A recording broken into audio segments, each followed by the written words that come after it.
cuestión que yo planteaba, no sé si a lo que decía Bertín Osborne o a lo que dice el Papa, ¿no? En cualquier caso, pues escuchamos atentamente sus palabras. El incidente con Zetangana yo creo que merece dos comentarios. Primero, no ha quedado aclarado. Si decía que el incidente de Zetangana merece dos comentarios, no ha quedado aclarado si efectivamente la Iglesia cobró por ceder sus instalaciones para el vídeo. Y luego no es nada moderno. Madonna hace unas cuantas décadas ya hacía estas cosas. No es tan innovador. La provocación en ese sentido creo que es incluso algo de otra época. Cuando Juanjo me invita a participar en este diálogo, yo me siento intimidado y para mí es un desafío. Juanjo Tamayo es un teólogo enormemente dotado intelectualmente, uno de los mayores expertos en laicidad. Claro, la religión no es un tema del que yo haya estudiado mucho y en el que me sienta cómodo para intervenir en un espacio universitario. Entonces pensé, ¿qué puedo decir yo? Yo de religión no sé, pero de política sí. Y entonces cuando escuchaba la mención a una de las referencias culturales de la derecha, a Bertín Osborne, es claro, pues de eso he venido a hablar yo. ¿Por qué la derecha española tiene tantos problemas con Jorge Bergoglio? ¿Por qué la derecha española tiene tantos problemas con el Papa Francisco? De esto sí puedo hablar, de esto sí entiendo y quería hablar de eso hoy, porque creo que tenemos un Papa enormemente interesante y extraordinario por muchas razones, más allá de las diferencias que pueda yo lógicamente tener con el jefe de una organización internacional como es la Iglesia Católica.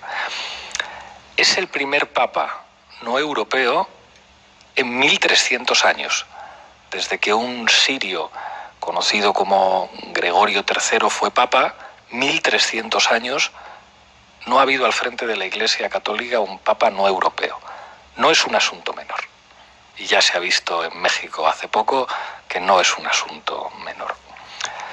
Al mismo tiempo, la actividad diplomática y la conciencia geopolítica del Vaticano con Bergoglio al frente tienen muy poco que ver con la política exterior que despliega el Vaticano con Wojtyla y con Ratzinger.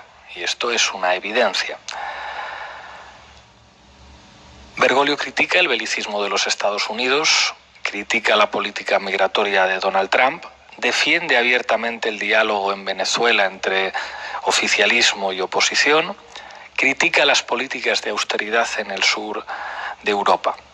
Eso implica un giro sin precedentes a los estilos políticos inaugurados por el Papa polaco desde el 16 de octubre de 1978. Que se dice pronto. Me acuerdo de la fecha porque yo nací el día siguiente y en mi casa hicieron una broma como de alguien dijo Habemus Papam y mi madre respondió Habemus Niño. Por eso me acuerdo de la fecha, muchos años.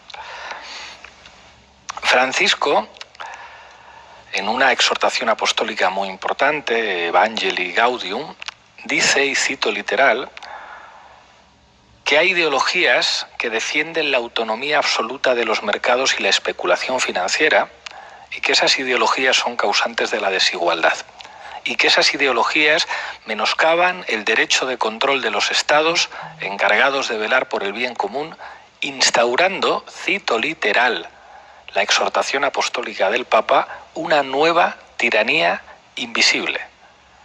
Esto es impresionante que lo diga el Papa, no lo está diciendo el secretario general del Partido Comunista ni la secretaria general de Podemos, lo está diciendo el Papa.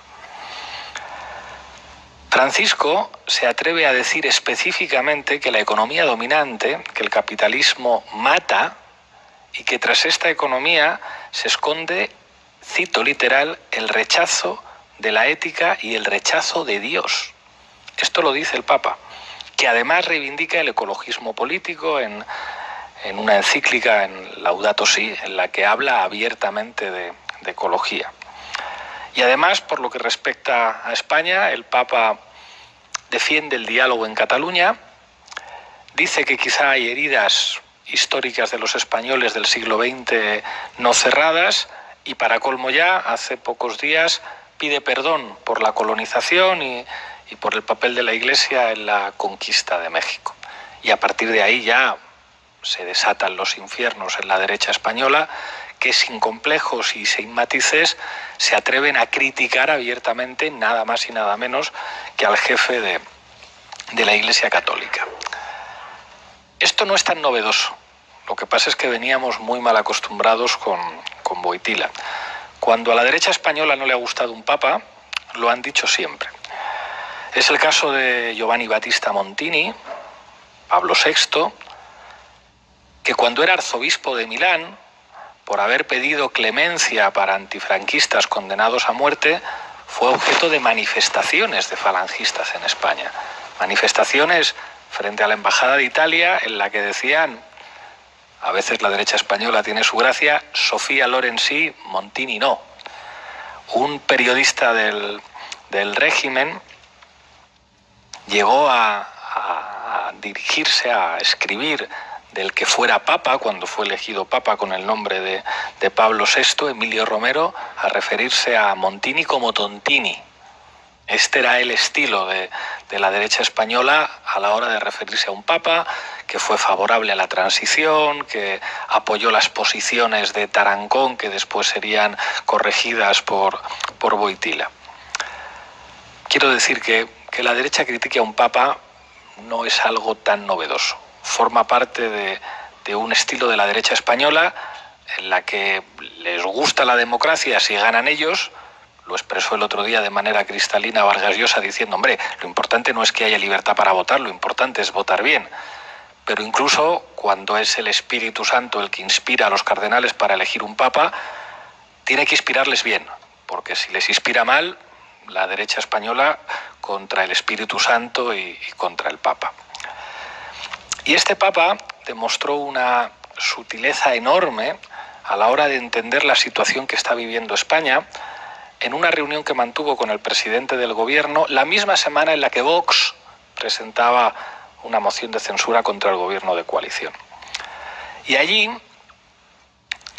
habló de la República de Weimar. Hoy la República de Weimar se ha convertido en un significante para entender el tiempo previo a la llegada de los autoritarismos.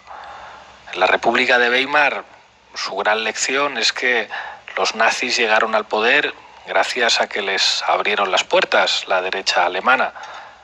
Von Papen, Hindenburg son condición de posibilidad de Hitler, igual que lo fueron los monárquicos italianos que abrieron las puertas a Mussolini, o igual que el papel de buena parte de la Iglesia Católica en España con respecto al franquismo. Pero este papa es distinto.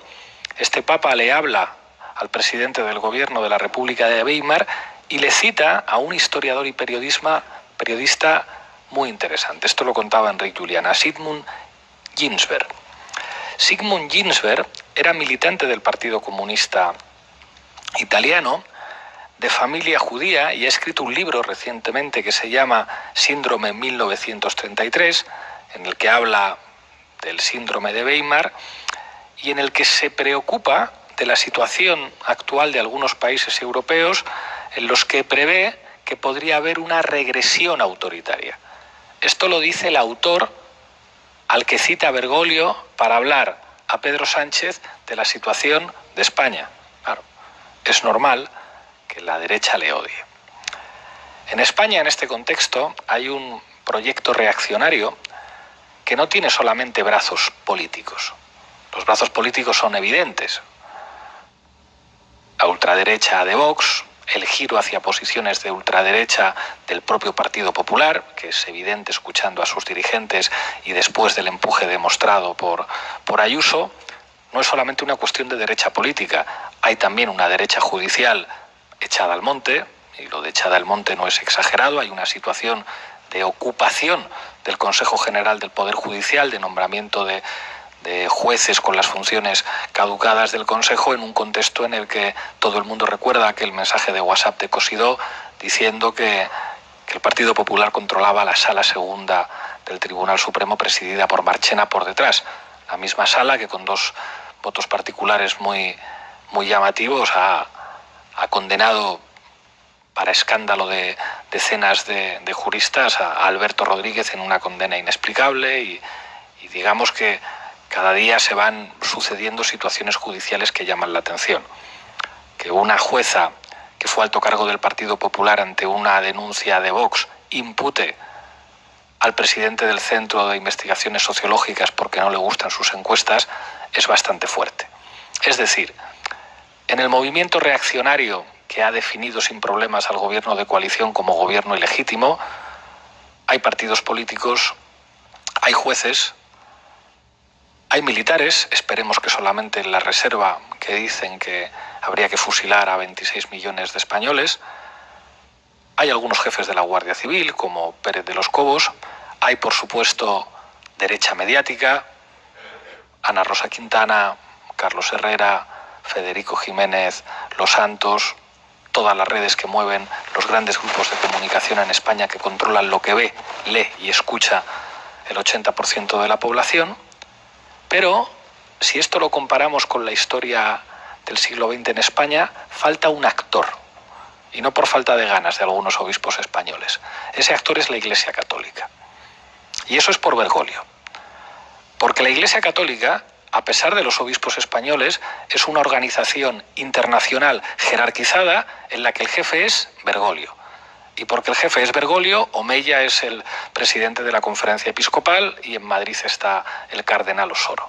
Y esto no es menor para entender cuáles son las fuerzas y cuáles son los efectivos de ese movimiento reaccionario que está dispuesto a todo para hacer caer al gobierno elegido por las urnas a partir de las mayorías parlamentarias. Creo que eso es lo que explica el odio indisimulado de la derecha española al Papa Francisco, y creo que eso también debería hacer reflexionar a la izquierda sobre la necesidad de establecer alianzas y complicidades con los sectores de la Iglesia Católica que defienden la democracia, el diálogo y la tolerancia. Nada más.